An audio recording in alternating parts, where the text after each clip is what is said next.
खुलुमबाय स्टुडियो आंकिनि कां ब्रह्म दि हिरायाव एमसेले गणश्याम दासआ प्रधानमन्त्री ग्राम आवास योजनानि आबुं लुफुंनाय न'फोरखौ बेखेवनानै होदों।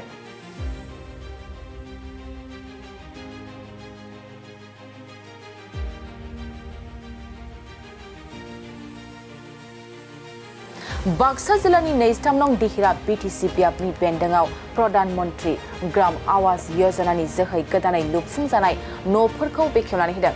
लोगोसे लुफुंजानो गोनां न'नि फोरमान बिलाइफोरखौ मुलाम्फा मोनगिरिफोरनो एमसेले गणश्याम दासआ गथायनानै होदों।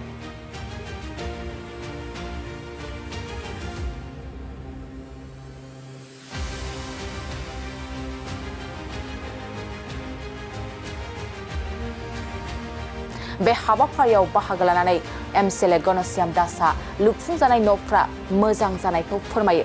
लोगोसे दिहिरा बियाबनि सिङाव सरकारि न' लुफुंनायाव जेबो जाख्ल'नाय जायाखै आरो सरकारा 1,30,000 रांखौ दिनैनि समाव मुवाफोरनि बेसेन बांनायखौ नोजोर बोनानै 2,50,000सो खालामनानै होयोब्ला मुलाम्फा मोनगिरिफोरनि थाखाय आरोबाव बांसिन खाबु जागोन होननानै फोरमायो एमसेले गणश्याम दास बिथाङा।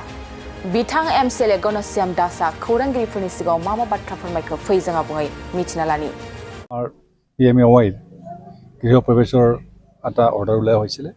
এই মৰ্মে মোক দিছিলে আমাৰ এই অঞ্চলটোৰ ভিতৰত ডুমনি, পকপাৰা, নিকাচি, নাৰায়ণপুৰ আদি কৰি সেইখিনি মোক দিছিলে। মই এতিয়া সম্পূৰ্ণ কৰি আহিছোঁ। ইতিমধ্যে মই আমাৰ ডুমনি VCDCত মোটামুটি 6টা মই উদ্বোধন কৰি আহিলোঁ আৰু লগতে আজি নতুন চেঞ্চন হৈছে তেওঁলোকক আমি হাতত আৰু নতুন অৰ্ডাৰ কপিটো হাতত দিয়া হৈছে। তাৰ লগতে শেষ কৰি মই আকৌ ভকপাৰালৈকে গ'লোঁ। ভকপাৰাটো মই 4টা উদ্বোধন কৰিলোঁ।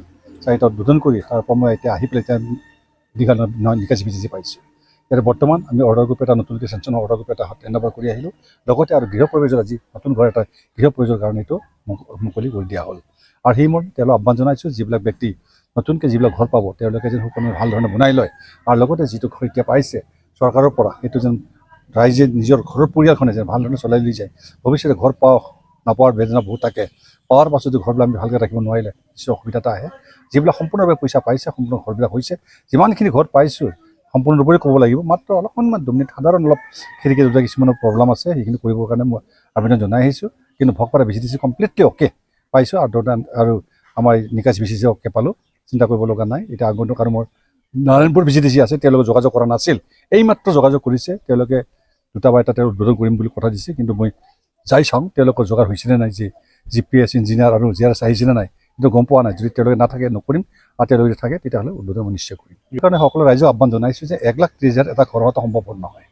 কাৰণ যিবিলাকৰ মানুহৰ নিজৰ টকা পইচা অকণমান লগাই হ'লেও থকা ঘৰটো অলপমান ডাঙৰকৈ বনাই লৈছে ক'ব লগা আমাৰ একো নাই। কিন্তু চৰকাৰে যিটো বান্ধি দিয়া হয় যিটো তাতকৈ সৰু কৰিব নোৱাৰে। 1 ফুট সৰু হ'লেও ঘৰটো কৰা নহয়। আৰু সেই মৰ্মে যিখিনি পাইছোঁ হয়তো কাৰোবাৰ 2 ফুট 3 ফুট বঢ়াইছে, ভাল লাগিছে ঘৰ, কিন্তু ভাল হৈছে নিজৰ পৰিয়ালটো থকাৰ নিচিনাকৈ বনাই লৈছে। আৰু আহ্বান জনাইছোঁ যে চৰকাৰক এই 1,30,000 বদলি যদি 2.5 লাখ বা 3 লাখ হয় তেতিয়াহ'লে নিশ্চিত যিসকলে ঘৰ পাইছে তাতকৈ খুব লাভান্বিত হ'ব আৰু পৰিয়ালে থাকিব পৰাৰ কাৰণে সাৰা জীৱনৰ কাৰণে ঘৰবিলাক বনাই ল'ব পাৰিম। মোৰ সমষ্টি বৰ্তমান দুৰ্নীতি এনেকৈ ক'ব লগা নাই আৰু সকলোৱে ঘূৰিছোঁ ঘৰ কিন্তু ভালকৈ ওলাইছে। মই সেইকাৰণে নিজেও মাজে মাজে যাওঁ, কাৰোবাৰ ঘৰ বনালে চাব যাওঁ, কাৰোবাৰ কি কৰিছে কি কৰা নাই, হৈছে নে হোৱা নাই সোধা পোছা কৰোঁ। কিন্তু এইবাৰ মই যেতিয়ালৈকে বনিলোঁ এই অঞ্চলটোত সেই যিমান আমাৰ ঘৰ আহিছে সকলো ঘৰে সম্পূৰ্ণ হৈছে। কোনো এজন চেয়াৰমেনে কিন্তু তাতে বিসংগতি কৰা নাই, বদমাচি কৰা নাই আৰু সেইমতে ঘৰ কিন্তু ভালে ওলাইছে। বেলেগত কি হৈছে মই নাজানো, কিন্তু ইয়াতে আহি আমাৰ অধ্যাপকসকলে বা আমাৰ যিসকল মুৰব্বীসকলে আহি চাব পাৰে ঘৰ কেনেকৈ বনাইছে কেনেকৈ বনা নাই নিজে চকুৰে দেখা পাব। তেওঁলোকে মাত্ৰ ID নাম্বাৰটো দিয়ক, ঘৰটো চাবলৈ পাৰিব ঘৰ হৈছে নে নাই।